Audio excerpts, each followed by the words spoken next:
Hello and welcome to Frank's School. My buddy's here to help me today. I left this up. This is kind of messy, but I did count. I said I wasn't going to count, but I decided that I would count the cognates. I was talking about that. And if you, I'm not sure this is quite right, but if you leave well, let me remind you a little bit about cognates here. Flott in German. I said it didn't really work to translate it as fleet.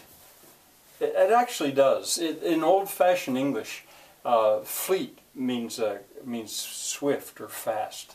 You know, I realized it was related to the word, I looked it up in German, it's related to the word float, like something is floating.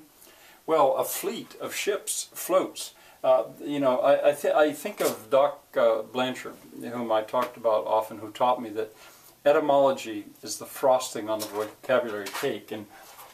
And yes, this is some of that amazing connections that you can make when you look at etymology.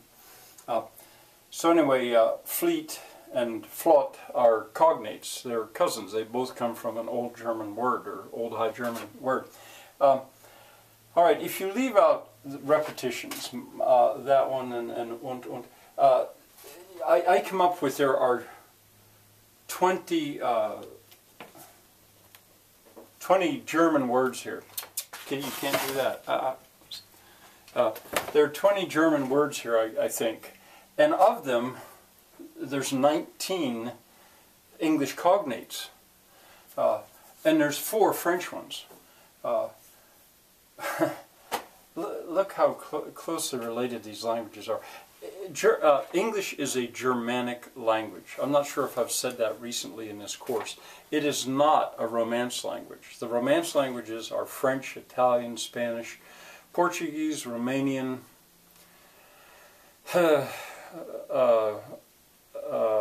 Romanish in Switzerland, and Gallego in Spain, and others, depending on how fine you want to get.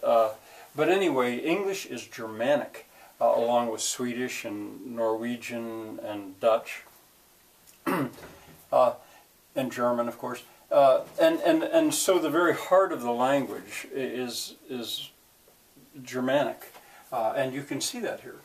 Okay, the reason I have this up here, Anfang means beginning, and I was saying yesterday it's like at, grab. Well, actually, there is a cognate here, which is recognizable, fangs. The English word fang, which a wolf, say, grabs with, that comes from that same word. And why I have this woman's name up here is because as I was listening to what I said yesterday, I was thinking about what I said, how I think a way to learn a language might be to memorize the lines of a play. And I even said that really that's what I'm giving you scene 2 of a play. Scene 1 was in these videos last year, 171.3 up to 171.5.4. If you want to go, that's where I gave an introduction to German last year. That was scene 1. This is scene 2.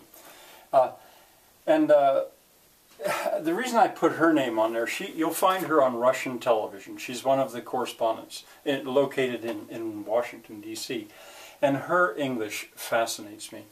She speaks English so well, and yet she does have a very slight accent, which indicates to me that English was not her native language. Most of the correspondents, I feel that English, they're from England or something, and married Germans or Russians or something. But she has a slight accent, and so I think English is her second language, and yet she is so good and comfortable with English. I even contacted her and I've asked her, how did you learn your English? But before I contacted her, I tried to find out who is she? And the only thing I could see was that she studied acting.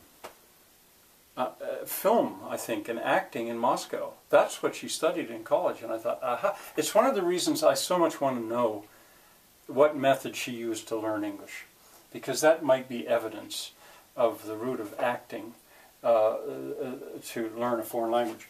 And then this felt smart. Well, sometimes I think about my niece, I think, that said this. when we were doing Shakespearean plays. Oh, she had the part. She had a major part in one of the plays, and I said to her, since she rode to school with me, I said to her, "Isn't this a lot of work? I mean, are you willing to spend all this time memorizing lines from Shakespeare?" And her comment was, "Oh yes," because she felt so smart when she said that. And I didn't forget that. I understood what she meant. It's like you're using somebody else's words, but you're saying them. She could never come up with those words herself, but when she memorized them and said them, it made her feel smart. I like that. Vanessa, I'm pretty sure was my niece that said that. I think she was the one. Okay, well, I need to erase part of the board at least, and then I have more to tell you in a second video today.